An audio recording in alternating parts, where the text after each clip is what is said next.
Sa gabi ito, hiniling po namin ang um, patuloy na inyong paggabay katulad ng panalangin kanina ni Brother Iner.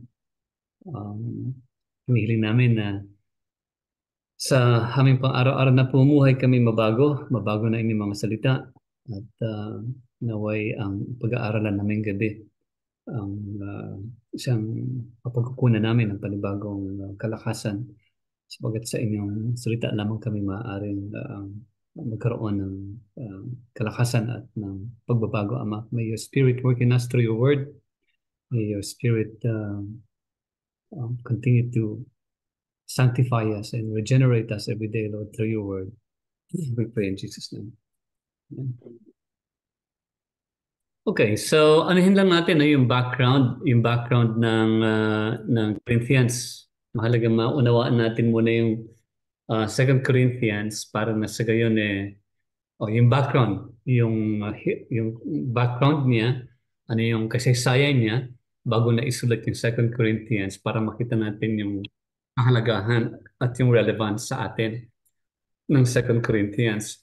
Kung maalala niyo yung sa 1 Corinthians, nakita natin doon yung in-address ni Pablo na problema na nagaganap sa loob ng iglesia, no? May problema na nagaganap sa loob ng iglesia, yung tungkol sa division, pag-away-away patungkol sa kung sino yung magiging leader nila, si Apollos ba, Cephas o si Pablo, yung problema patungkol sa kanilang tinotolerate ang mga miyembro na lumalabag, no, sa salita ng Diyos, and issues about, about marriage, issues about food sacrifice to idols. So, in short, tinatalakay ni Pablo, ina-address ni Pablo yung problema sa loob ng iglesia caused among the members of the church sa Corinto. In 2 Corinthians naman, ang ina-address ni Pablo dito yung problema na dulot ng mga mangangaral, hindi galing sa loob ng iglesia, kundi galing sa labas ng iglesia, nagpunta sa Corinto at nagtuturo ng ebanghelyo, quote and unquote, no? Nagtuturo ng ebanghelyo, sabihin na natin, no? At yun ang background noon, makikita natin yan sa 2 Corinthians chapter 11. So, anong nangyari doon is bago pa sinulat ni Pablo yung 2 Corinthians, nagkaroon ng mga ngaral from different, mula sa outside, mula sa labas ng Corinto, at inimpluwensyahan ang mga mananampalataya sa loob ng house churches doon sa Corinth, no? So, marami doon na kine-question nila yung pagiging apostol ni Pablo, no? Makikita natin yan sa chapters 10, 11, and 12. Kine-question ng ibang mga mangangaral yung kapangyarihan ni Pablo na maging isang apostol dahil sinasabi nila dating pariseo yan, no? At kine-question nila yung kanyang pamumuhay dahil siya naghihirap, nagdurusa. Sinasabi nila na hindi talaga tunay na apostol yan kasi kung tunay na apostol yan, hindi yan naghihirap. Mga ganun, no? So, kaya may in-address ni Pablo yung issue na yan sa chapter 12 nung tinawag niya mga apostles na yun na kunyari super apostles ang tawag niya sa kanila, no? In-address din dito ni Pablo yung issue patungkol sa haka-haka o di kaya parang suspetsa nila, no? Suspetsa nila na si Pablo very crafty, gumagawa ng paraan para lang makakuha ng pera sa kanila, no? So, inaakusahan si Pablo na trying to by his crafty means, may accusation against Pablo na gustong perahan, kumbaga, itong mga taga-Korinto. So, para i-deny yun, para lang i-deny na hindi yun ang purpose ni Pablo, makikita natin sa later chapters ng 2 Corinthians na pinakita ni Pablo na siya mismo hindi na nga siya umasa, kundi self-support na lang yung ginagawa niya, no? Tent maker, kumbaga, no? So in a way, nagkaroon ng problema patungkol dito sa leadership ni Pablo because some outsiders claiming to be apostles were questioning the authority of Paul, no? Yun ang naging problema doon. And so sabi nga natin, galing yan from outside of Corinth, no? And ang ginagawa nila, they were preaching a different gospel, a different Jesus, a different spirit. Mapag-aaralan natin yan later on sa 2 Corinthians 11. And then sa halip na ituro nila yung pagiging mapagtiis, sa halip na tinuturo nila yung endurance, yung to endure the sufferings, ang ginagawa ng ibang mga nagtuturo doon is they were promising They were promising some spiritual experiences that will deliver them from their suffering, no? So si Pablo, hindi. Ang turo ni Pablo dito is hindi yung spiritual experience, but rather ang tinuturo ni Pablo dito is yung to endure the sufferings that we go through as Christians. So yun ang problema doon, no? Ang ginagawa ng ibang mga apostol na nagka-claim na apostles, ang ginagawa nila, pinipirahan nila tuloy yung mga taga-Corinto. And sadly, a minority, sabi ng ibang scholars doon, a minority of them believed those false teachers, no? Which is very likely kasi otherwise hindi address ni Pablo ito sa 2 Corinthians, no? Hence kaya sinulat ni Pablo itong 2 Corinthians to address yung mga issue patungkol sa yung questioning his authority as an apostle, tungkol sa kanyang alleged claims na naghihirap siya, bakit siya naghihirap, sabi ng ibang mga peking teachers, apostles, dahil sa naghihirap siya, obviously he's not a real apostle, no? So yung mga ganong klaseng background ang in-address ni Pablo dito sa 2 Corinthians, no? So, ano yung relevance ng 2 Corinthians sa atin ngayon? We have to understand na nung panahon ni Pablo, may mga false teachers nga na nagsasabing, ayun nga, pag ikaw naghihirap, hindi ka apostol, hindi ka talaga galing sa Diyos, no? And hindi siya bago sa atin. Dahil sa atin, sa ating kapanahunan, meron pa rin mga nagtuturo na pagka ang Kristiyano naghihirap at nagdurusa, baka may kasalanan ka daw, o baka mahina ang faith mo, o baka talagang wala ka sa kalooban ng Diyos. May mga ganun teaching. But makikita natin na sa teaching ni Pablo, suffering will always be part of Christian living. Kung ikaw ay talagang Kristiyano, ang suffering sa mundo, ang trouble sa mundo ay talagang bahagi na ng buhay na ating dapat mararanasan. Why? Kasi hindi talaga ito ang tahanan natin, no? We are just passing through, katulad na ating pag-aralan ng mga nakaraang mga Sabado, Linggo, no? So, ano relevance niya? So, bakit relevant to sa atin? Kasi in-address ito ni Pablo sa mga mananampalataya sa Corinto, at bagamat ibang kultura noon at iba rin ang kultura natin ngayon, ang katotohanan doon, iisa pa rin ang ating Diyos. Tayo mga anak pa rin ng Diyos. So, yung sulat ni Pablo sa Corinto noong panahon na yon is relevant sa atin because it is addressed to God's family, to God's children, no? To God's children, at kasama tayo, no? Kasama tayo bilang mga anak ng Diyos. Remember na ang iglesia ay hindi institusyon, no? Ang iglesia, yung universal church, no? Meaning the followers of Jesus as a body, bilang people of God in Christ, hindi yan talaga institution in the technical sense, but rather tayo ay isang pamilya. Why? Because iisa ang ating Diyos Ama. Iisa ang ating Ama, which is the creator of the heavens and the earth.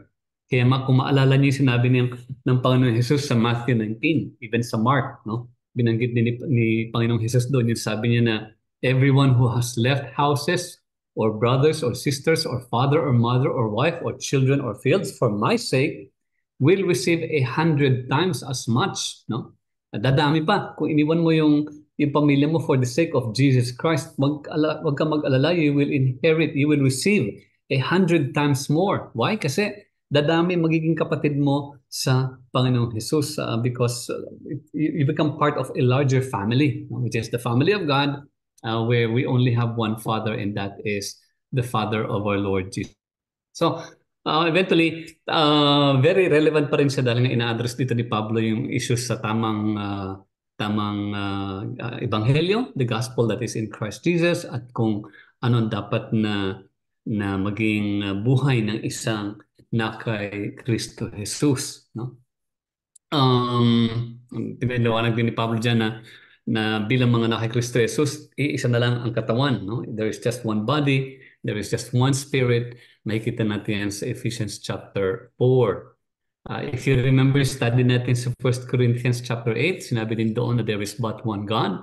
There is the Father, that is of course the Father, from whom all things came and for whom we live. And there is but one Lord, Jesus Christ, through whom all things come and through whom we live. No? So relevant pa rin siya because at the end of the day, we're all God's children. No? So itong 2 Corinthians was addressed to believers, and hanggang sa ngayon, relevant siya, tama-tama, katulad ng panahon ni Pablo, na meron mga nagtuturo nga ng mga maling ebanghelyo, as we will later on discuss pagdating ng chapter 11 ng 2 Corinthians. Okay, so tignan natin ngayon itong 2 Corinthians chapter 1. Tingnan lang natin siguro, I think matatapos lang natin hanggang verse 7. We'll try hanggang verse 7, ano, to finish that. So sabi dito ni Pablo, Paul, an apostle of Christ Jesus by the will of God, and Timothy, our brother. Ibig sabihin, si Pablo ang sumusulat. Kasama niya si Timothy dito. To the church of God in Corinth, to the church of God in Corinth, together with his holy people throughout Achaia. Ang sabi dito is, sa ibang version, tinuturo dito yung, ang ginamit doon is, together with all his saints throughout Achaia. No? So holy people and saints are the same. Iisang ibig sabihin ng holy people at ng saints. So, titignan natin yan mamaya. So, sabi doon, grace and peace to you from God our Father and the Lord Jesus Christ. Praise be to the God and Father of our Lord Jesus, the Father of compassion and the God of all comfort, who comforts us in all our troubles, so that we can comfort those in any trouble with the comfort we ourselves receive from God. For just as we share abundantly in the sufferings of Christ, so also our comfort abounds through Christ. If we are distressed, it is not for your comfort and salvation, or it is for your comfort and salvation. If we are comforted, it is for your comfort, which produces in you patient endurance of the same sufferings we suffer.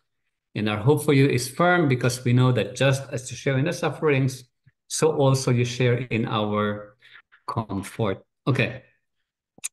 Para mahaba siya, pero himayin lang natin. Remember, sabi natin kanina, ang background nito is may mga umaatake sa authority ni Pablo bilang apostle. Diba? May umaatake sa kanya bilang kini-question yung kanyang pagiging apostol.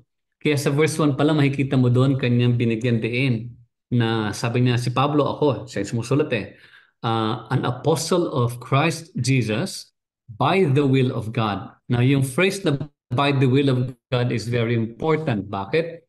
Kasi dito binibigyan tuon niya ng pansin na yung kanyang pagiging apostol ay hindi dahil sa kanyang sariling kalooban. Remember yung sinulat ni Luke sa Book of Acts? Binanggit ni Luke doon kung paano naging apostol si Pablo on the road to Damascus. Habang Pariseo si Saul, on the road to Damascus, nagpakita ang Panginoon Jesus sa kanya where Jesus then called him to be the preacher of the gospel among the Gentiles. So yung calling dito ni Pablo was not because of his own decision. Hindi siya naging apostol ng Panginoong Jesus dahil sa kagustuhan niya, kundi sa halip siya ay pinili ng Panginoong Diyos kay Kristo Jesus. Sabi nga natin, recorded yung kanyang pagkakapili, no? Recorded yung kanyang pagkakapili base sa isinulat ni Luke sa Book of Acts. Kaya nga sabi ng isang scholar doon, si James Scott, sabi ng isang scholar, Paul wants to stress, gustong bigyan din ni Pablo from the very beginning, no? Na yung kanyang sulat na para sa mga taga-Korinto, hindi bilang isang pribadong tao na kumbaga saan pinili nilang maging missionary, hindi yon. Sabi niya, but rather, binigyan din niya yung katotohanan that he was an apostle, or he is an apostle of Jesus, appointed by God, by the will of God, dahil yun talaga yung tunay na nangyari sa kanya, no? And therefore, because he is an apostle by the will of God, pinapakita niya doon na yung kanyang sulat is not coming from his own authority, but rather because he was commissioned or he was given the authority by God Himself. So, siyempre, pag nire-reject nila si Pablo, they are in effect rejecting Christ. Bakit? Kasi remember, Christ called Paul, tinawag ng Panginoon Jesus si Pablo, and Pablo was proclaiming Christ. No? So if they reject Paul, they're actually rejecting Christ. And of course, if they reject Christ, they're also rejecting God. Kaya mahalaga yung punto ni Pablo dito na sinabi niya, I am an apostle of Christ by the will of God, because sabi nga natin, noong panahon noon, talagang ang apostol ay talagang dapat hinirang ka ng Diyos, hinirang ka ng Panginoong Jesus para maging apostol. Of course, sa panahon natin wala na mga apostol, no? Ang mga biblically literate, yung mga alam ang scripture, alam na natin na wala na mga apostles dahil ang apostles lang ng panahon ng Panginoong Jesus lamang, those whom Jesus Himself commissioned. At sino yung mga kinomission ng Panginoong Jesus? Yung 12 apostles, 12 disciples, siyempre naman si Judas, pinalitan ni Matthias, and then si Pablo, dahil Pablo mismo itinawag ng Panginoong Jesus na ibahagi ang ebanghelyo sa mga Hintil. So wala nang apostles after the 13 apostles if you like. Bakit 13 yon?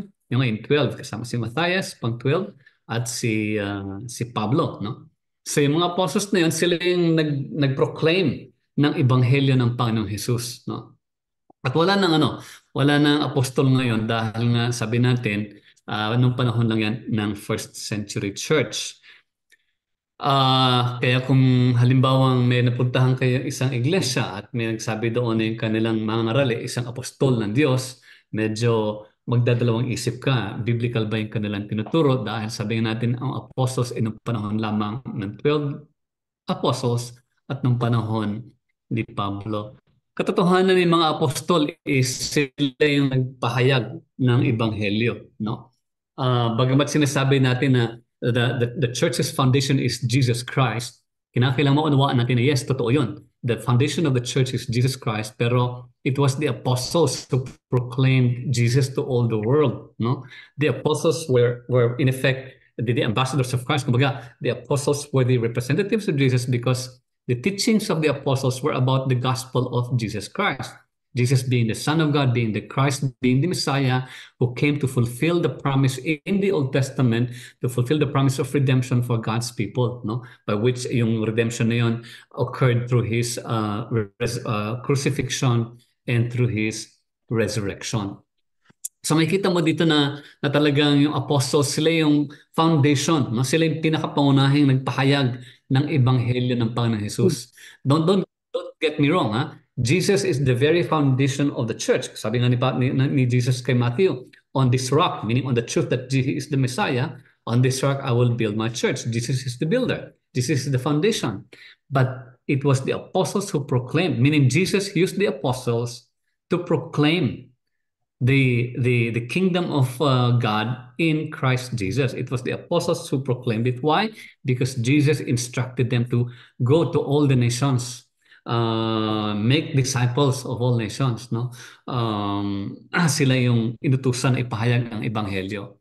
Kaya nakikita mo sa scripture, 1 Corinthians 12:28, no? And God has placed in the church, first of all, naglagay siya ng apostles. Okay? And then sa Ephesians 2:20, sinabi ni Pablo doon na the church is built on the foundation of the apostles and prophets with Jesus Christ as the chief cornerstone. Siya yung pinaka-chief cornerstone ang Panginoon Jesus. Pero ang nagpahayag noon, siyempre, ginamit ng Panginoon Jesus ang mga apostol. No? Nakikita natin sa Corinthians 12:28, Ephesians 2:20, Ephesians 4:11, sabi doon, so Christ Himself gave the apostles, the prophets, the evangelists, the pastors, and teachers. So malaki yung role ng mga apostles sa pagpapahayag ng ebanghelyo ng Panginoong Jesus. No? Kung babasahin mo yung Jude, sinabi din ni Jude, sinabi niya sa, I think, verses 4 and 5, na contend for the faith that was passed on to you by the fathers, no? Ipaglaban mo, idepensa mo yung pananampalatayang, yung set of doctrines, no? Sabihin, set of doctrines na ipinasa ng mga ninuno natin, no? Sa inyo. And sabi niya sa verse 17, remember what the apostles of our Lord Jesus foretold. Notice? Ano ba yung sinabi ng mga apostles of the Lord Jesus foretold? Ano ba yung sinabi nila? They were proclaiming the gospel of Jesus Christ about how to be redeemed, to be reconciled with the Father, that is through Jesus Christ.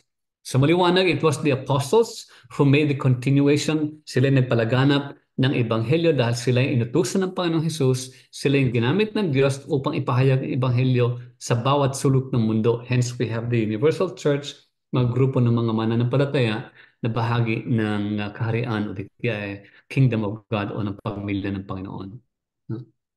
So kung babalikan mo yung verse 1, sabi doon, Paul, an apostle of Jesus Christ by the will of God, and Timothy our brother, kasi kasama niya si Timothy nun, ano? Sabi niya, this is addressed to the church of God. So yung sulat niya sa Corinthians, 2 Corinthians, addressed to the church of God in Corinth, together with all the saints. Again, bago natin puntahan yung verse 3, 2, 3, and 7, reminder sa atin na we are saints, no? Tayo mga santo tayo, no? We are saints, hindi katulad ng tinuturo ng Roman Catholic na ikaw magiging santo ka kung nakagawa ka ng maraming magagandang bagay at kung na-meet mo yung standards. Kaya standard na sinusunod, no? Pero hindi, sa ating mga kay Kristo Jesus, naging santo tayo hindi dahil sa ginawa natin. Dahil wala tayong karapatan wala tayong may pagmamalaki. Naging santo tayo, we have become saints dahil nga sa ginawa ng Diyos through Jesus Christ, through the perfect life of Jesus, His death and resurrection. Lahat ng mga nagtiwala sa ginawa ng Panginoong Jesus, naging santo, no? Naging saints na naging banal. Remember yung Greek word ng saint at saka ng holy is halos pareho yon. Hagioi, no? They're in the same root word, no? So holy or saint means separate, not to be set apart. Separate ka. So we have been separated for God dahil nga tinubos tayo ng Panginoong Jesus, no? So pag sinabi natin saint, it is not because of what we have done, dahil wala man tayong ginawa. Ang ginawa lang natin, puro kasalanan, no? Magkasala yun ang lagi natin ginagawa. But we have been made saints. Ginawa tayong banal, ginawa tayong holy, ginawa tayong santo. Not because of what we have done, but because of what Christ has done. Nakikita mo yan 2 Corinthians 5:17-19. Therefore, if anyone is in Christ, the new creation has come, the old has gone, and new is here. No? All this is from God. Notice, sabi niya sa verse 18, it is all from God. Lahat gawa talaga ng Diyos yan Why? Because it was God who reconciled us to Himself. Diyos ang gumawa ng bagay upang maibalik tayo sa Kanya through Christ, sabi niya, and gave us the ministry of reconciliation. That God was reconciling the world to Himself in Christ, not counting people's sin against them. And He has committed to us the message of reconciliation. What a beautiful reminder sa atin that God is not counting our sins against Him. No, He's not counting our sins against us, against the Lord. Dahil nga napatawad niya na tayo, He has reconciled us through Jesus Christ.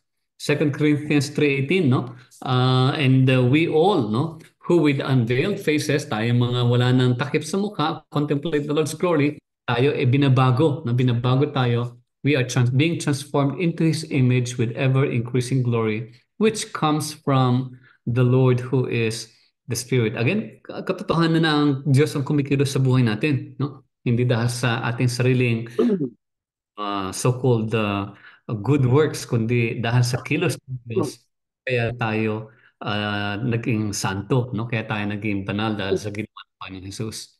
2 Corinthians 4:13-14, it is written, sabi niya, I believe, therefore I have spoken. Ano yun? Since we have that same spirit of faith, we also believe and therefore speak, because we know that the one who raised the Lord Jesus from the dead will also raise us with Jesus and present us with you to Himself. Meaning, ibig sabihin nun, ang mga saints, no? Tayong mga ginawang banal, tayong ginawang santo, we will be together with the Lord when Jesus returns. Kaya sabi niya doon, we know that the one who raised the Lord Jesus from the dead will also raise us with Jesus and present us with you to Himself. Sinasabi ni Pablo doon ng mga na kay Kristo Jesus tunay na muling mabubuhay. Na-discuss na natin ito ng maraming Saturdays. Muling mabubuhay dahil yun talaga yung pinakaplano ng Diyos. No? So para tayo makapiling ng Diyos forever. So the saints are those who are in Christ. The saints are those who have been redeemed by God. Those who have been, siyempre, malalaman mo ang tunay na na-redeem yun kung nagkakaroon talaga ng transformation. Notice? Ang redemption, yung pagkatubos, ang katibayan ng redemption, of course, makikita natin sa isa't isa pagka nagkakaroon tayo ng pagbabago sa ating buhay, no? Because we are being transformed into the image of Christ. For what purpose? Para tayo maging makapili ng Diyos when Jesus returns. No? So, in short, to be called a saint means that we have been redeemed by God through Jesus Christ. Yun yung parang description ni Pablo sa dating mga unbelievers na nahi Kristo Jesus. Sabi niya sa 1 Corinthians 6:11, that is somewhat of you were, mga unbelievers, gumagawa ng mga masasamang bagay. But you were washed, sabi niya, binago na kanilinis na kayo. You were sanctified, naihiwalay na kayo. You were justified in the name of our Lord Jesus Christ and by the Spirit of God. Yun ang ibig sabihin ng santo. Santo means we have been washed not because of us, but because of what Christ has done. No? Binago tayo, nilinis tayo, hinugasan tayo, na-sanctify tayo, naihiwalay tayo, at tayo naging matuwid in the name of the Lord Jesus Christ and by the Spirit of our God. Ephesians 1:4, no? Sabi ni Pablo dito na, for He chose us in Him.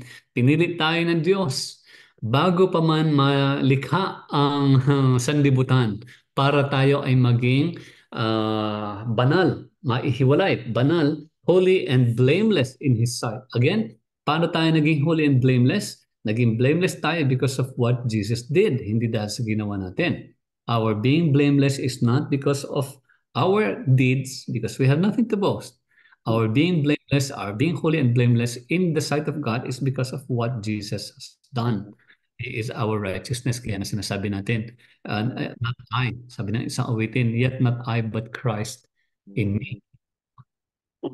Ephesians 5:25-27, Christ loved the church and gave himself up for her to make the church holy, cleansing her by the washing with water through the word, and to present the church tayo to himself as a radiant church without stain or wrinkle or any blemish, but holy and blameless. Again, patunay ang ating pagiging holy, pagiging blameless is not because of us, but because of what Jesus has done. Jesus is the one who is cleansing us, no? Jesus, the Spirit of God is the one moving in our hearts para tayo mabago, ma-regenerate, ma-transform every day. Kaya nga tayo, we are saints. Tayo santo tayo, no? Santo tayo. Hindi natin kailangan yung halo, ang tawag mo doon, yung bilog, no?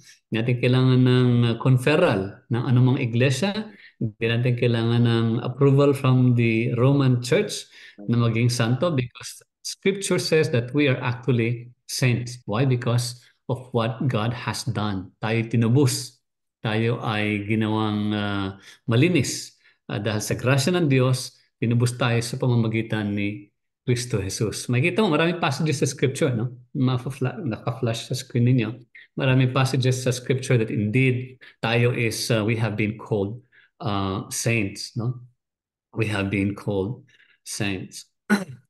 So, yun ang again, reminder sa intro ni Pablo about the importance of the apostles. They were the ones who proclaimed the gospel, being the foundation of the church, meaning sila yung nagpahayag ng ebanghelyo ng Panginoon Jesus. Wala ng apostol ngayon. Tapos na yung panahon ng mga apostol. At tayo ay santo, hindi dahil sa sarili nating kakayahan. Naging santo tayo dahil sa ginawa ng ating Panginoong Jesucristo. Now, let's go sa verses 3-7. Yeah. Verses 3-7. So after ipaliwanag ni Pablo na he is an apostle by the will of God, and after greeting the saints, no, not only in Corinth but in all of Achaia and all the saints, ito ang sabi niya ngayon. Sabi niya, sabi yung ating scripture. Ayan. Sabi niya sa verse 3, praise be to the God and Father of our Lord Jesus Christ, the Father of compassion and the God of all comfort, who comforts us in all our troubles, so that we can comfort those in any trouble with the comfort we ourselves receive from God. For just as we share abundantly in the sufferings of Christ, so also our comfort abounds through Christ. If we are distressed, it is for your comfort and salvation. If we are comforted, it is for your comfort, which produces in you patient endurance of the same sufferings we suffer. And our hope for you is firm because we know that just as you share in our sufferings, so also you share in our comfort.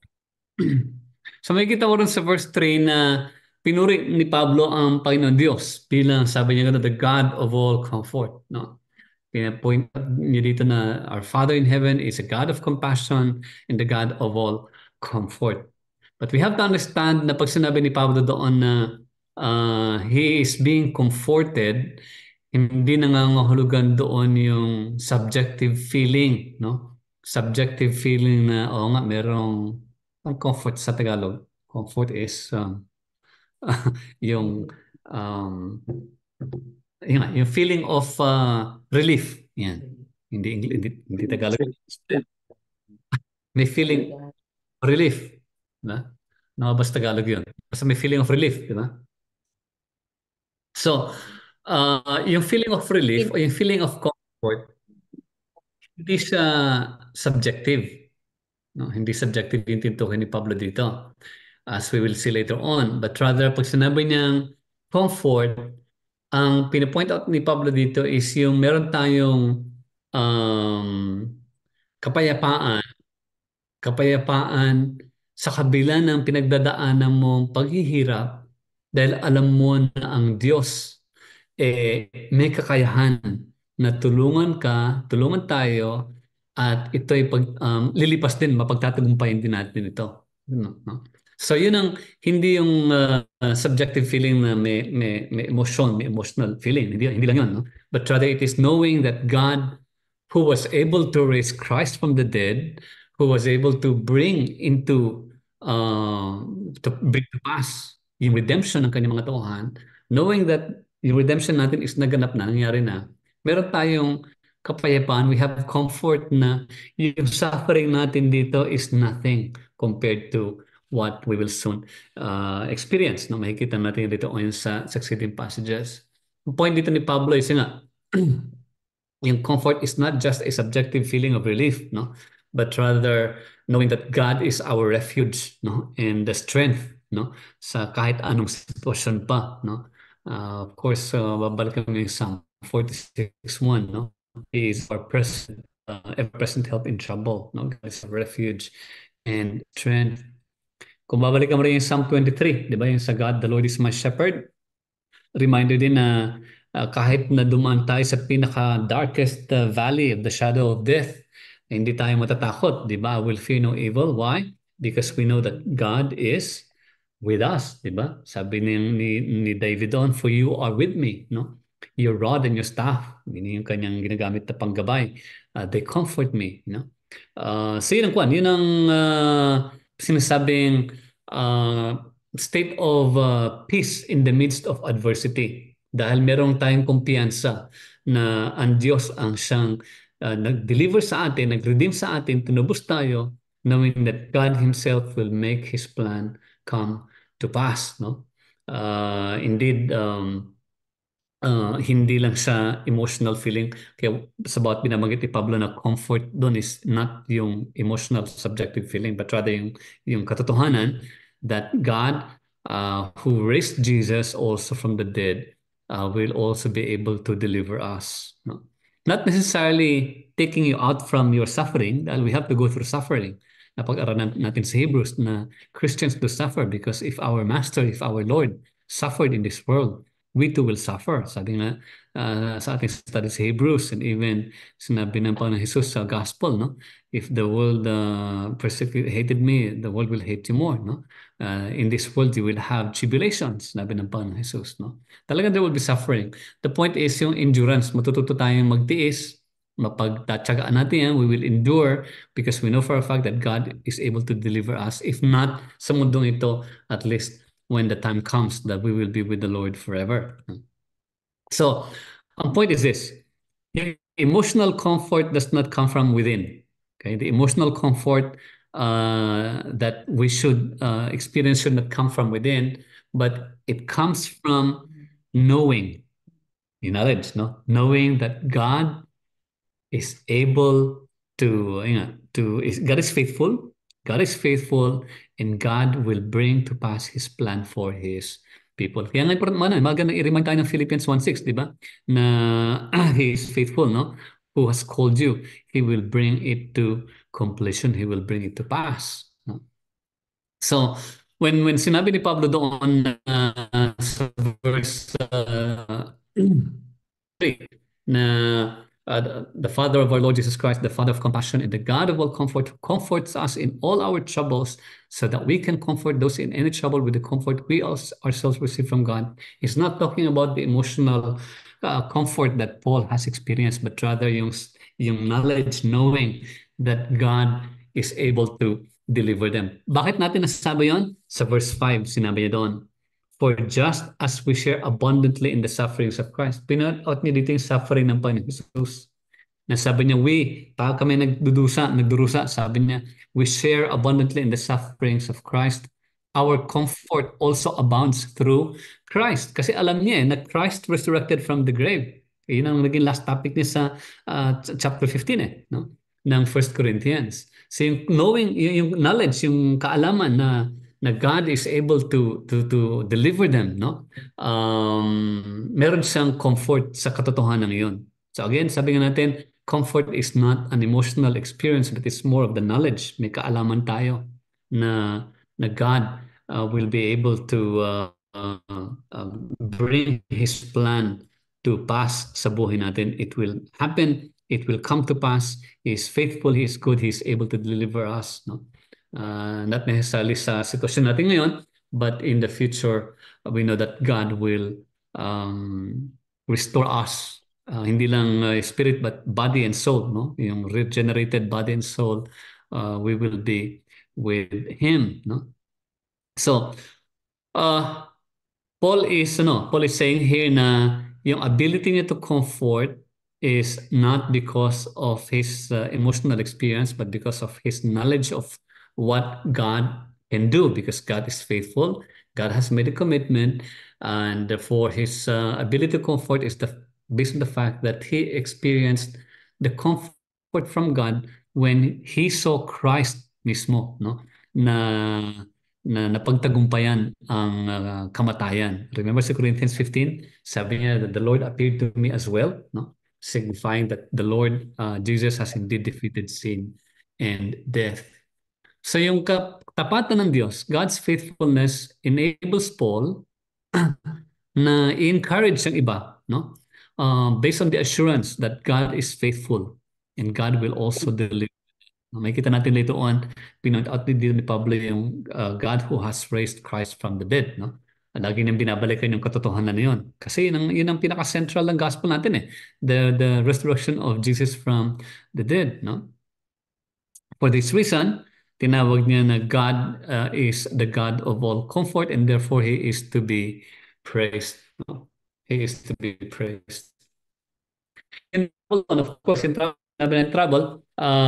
refers to either mental trouble or probably physical suffering. Lahat ng klaseng trouble or suffering kasama doon sa binabanggit ni Pablo. Could be physical, could be mental because of death or death of a loved one, could be misfortunes, all kinds of sufferings kasama doon, no? But sabi nga natin, ang suffering ng isang Kristiyano is bahagi na ating pamumuhay, no? We will experience this, hindi natin pwedeng i-claim na Lord, kiniklaim ko na dapat hindi ako magsasuffer. We cannot say that. That is so unscriptural. That is bad theology. Hindi natin pwedeng sabihin na kiniklaim ko, Panginoon Diyos, in the name of Jesus, na walang suffering na mangyayari sa akin sa taon na ito. That is so wrong. That is poor theology. That is, ano yan, demonstration ng ating lack of knowledge sa katotohanan na we will suffer. Romans 5:3, sabi doon, sabi ni Pablo, we also glory in our sufferings. Why? Because we know that suffering produces perseverance. No? Tayo ay binabago ng Diyos, and part ng ating regeneration, ng ating pagbabago, transformation, is that we experience suffering. Why? Sabi ni Pablo sa Romans 5:3, we know that suffering produces perseverance. Maraming pang passages in Scripture, no? Romans 8:18, I consider that our present sufferings are not worth comparing with the glory that will be revealed in us. So we will indeed have sufferings, no? Present sufferings. 2 Corinthians 4:17, for our light and momentary troubles. Lahat tayo magkakaroon ng momentary, no? Pansamantalang troubles, sufferings. It is achieving for us an eternal glory that far outweighs them all. Mas matindi yung kaluwalhatian na mararanasan natin at nothing compared to the troubles that we are experiencing now. No? Philippians 3:10, sabi ni Pablo doon, I want to know Christ, to know the power of His resurrection, and to participate in His suffering. So it is part of our journey. Bahagi ng ating paglakbay bilang Kristiyano. Remember yung Philippians 1:29? It has been appointed for us. Tayo itinakda. It has been appointed. Tinakda na hindi lang maniwala sa Panginoong Hesus Kristo, but also to what? To suffer for His sake. Suffering will always be part of a Christian's life. No?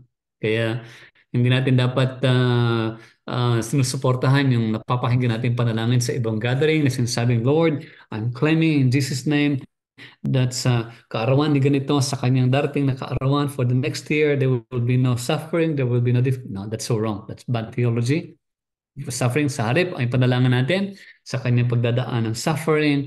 Lord, we pray that may you sustain him, give him the knowledge, give her the wisdom, may you comfort him, give her the assurance that yung mga ganong klaseng panalangin. Not really saying na there will be no suffering that will befall you. Narinig ko na yan eh. Narinig ko na yan many times ago pa na may magpo-prophesy pa sa church na this is what the Lord says. There shall be no suffering that shall befall you. Ganun. That is really bad theology. Suffering will always be part of our Christian living. Yung katotohanan doon, comfort comes through Christ. Pinaliwanag ni Pablo yan doon sa verses 5 to 7, no? Yung divine comfort na naranasan ni Pablo, sabi niya, it comes through Christ. Ano yun? Yung Christ's own experience of, ano yun? Of God's commitment of delivering him from death. Remember, sabi ng Panginoon Jesus sa Garden of Eden, Garden of Gethsemane, nung nanalangin siya, sabi niya, if it's possible, take this cup from me. Kasi as human being, nakikita niya yung hirap eh. No? Take this cup from me. Nakikita niya yung hirap, but he remained faithful kasi alam niya yung plano ng Diyos Ama na magaganap ang planong redemption, pagtubos ng kanyang anak through his crucifixion and through his resurrection. Kaya nga, Paul was greatly comforted by the fact that Christ resurrected, and therefore yun ang source ng comfort ni Pablo. Kasi sinasabi niya sa verses 5 to 7, as he has experienced na the comfort through Christ, referring to yung pinagdaanan ng Panginoon Jesus na pagtagumpayan niya yan, he finds comfort in the fact that what Christ has gone through, he will also experience the comfort through Christ. In that way, nagkakaroon ng in-encourage ni Pablo yung mga taga-Korinto na dapat ganun din kayo, tignan ninyo yung comfort niyo that is in Christ. No? The comfort that we should have should be based on the knowledge sa ating kaalaman that God is faithful.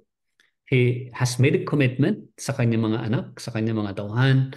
And yung commitment na yan, yung faithfulness ng Diyos na yan, hindi magbabago, it will come to pass. And therefore, pag dumadaan tayo ng paghihirap, we know for a fact God is in control. God is the one who ordained things to happen. Pero we know that God, in the end, His ultimate plan will be fulfilled in our lives. Katulad na nangyari kay Jesus Christ. Yung sabi nga ni Pablo yan eh. Hindi nila alam na Jesus will be crucified, He will be mocked. Parang pangitignan, di ba? But behind that was God's plan of redemption. The ultimate plan of redeeming His people magaganap lamang through the death and resurrection of Jesus Christ.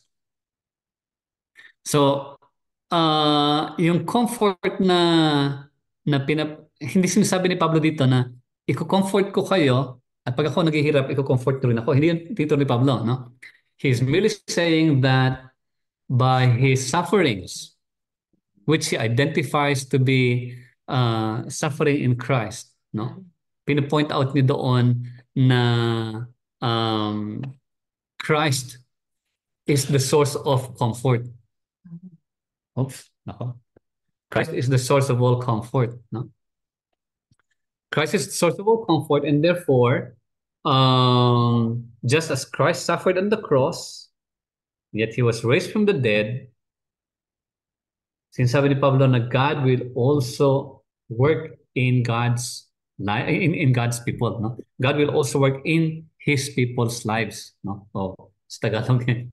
Kikilos kung paano kumilos ang Diyos kay Kristo Jesus, no? Sa panahon na siya ay nagdurusa, naipako sa krus, kikilos din ang Panginoon Diyos sa buhay ng kanyang mga anak, no?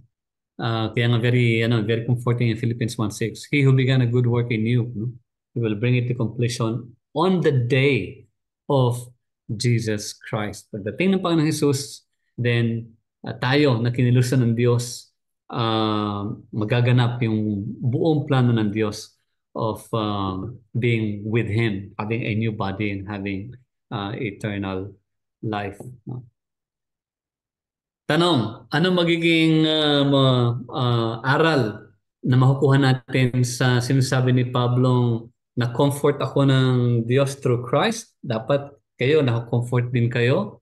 Ano yung idudulot ng comfort na yon? Ano yung bubunga ng comfort na yon?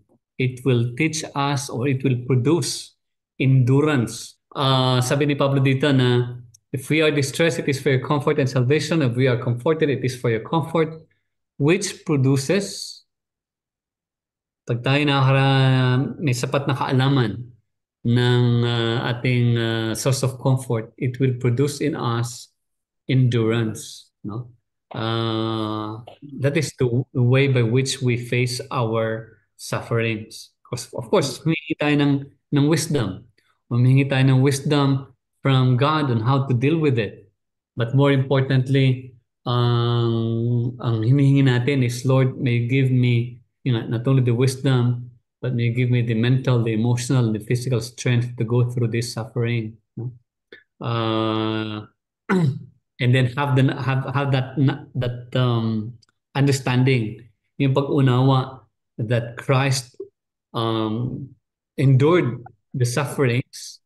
God, Jesus Himself, experienced those sufferings, but God was so faithful in the life of Christ that we should also find comfort in the fact na, if God the Father was faithful enough in accomplishing His purpose to His Son, tayo bilang na kay Kristo Jesus as co-heirs of Christ, we should also find comfort in the fact that God will bring to completion His plan for us. That is the source of our comfort. No?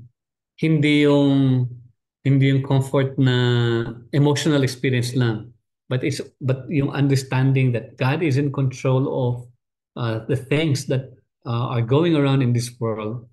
His ultimate plan is for us to be with Him, at yun ang ginagawa niya yan on a daily basis. Habang nandito tayo, how? Sa ating pinagdadaan ng paghihirap, God is regenerating us. God is transforming us. God is molding us, no, in the image and likeness of His Son. No? Our suffering is part of Christian living. We will definitely experience suffering. Maaaring suffering because of our faith in Christ. Suffering because of doing things according to God's word. Pero siyempre, hindi tayo dapat nagpapadala sa takbo ng mundo, but rather we find comfort na, Lord, yung plano mo dito sa akin sa mundong ito, I know, alam ko na it will come to pass because you are faithful. You who began a good work in me, you are faithful. You will bring it to completion. Kailan? When will God bring it to completion? At the day of Jesus Christ. So pretty much we have discussed this, no? Nakita natin ito when we were studying Corinthians, and even when we were studying Hebrews. Babagsak ka doon sa God's plan of being with His people again, no? And we're just so thankful. Papasalamat tayo. Bibigay tayo pasalamat sa Diyos because we have been made part of that kingdom. We have been made part of God's people. We have been adopted, no? Inangkin tayo, tinubos tayo, at ginawa tayong anak ng Diyos, making us part of His family.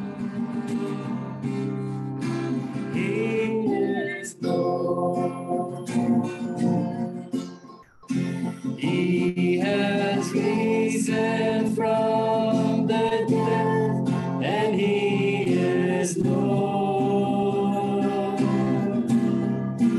Every knee shall bow, every tongue confess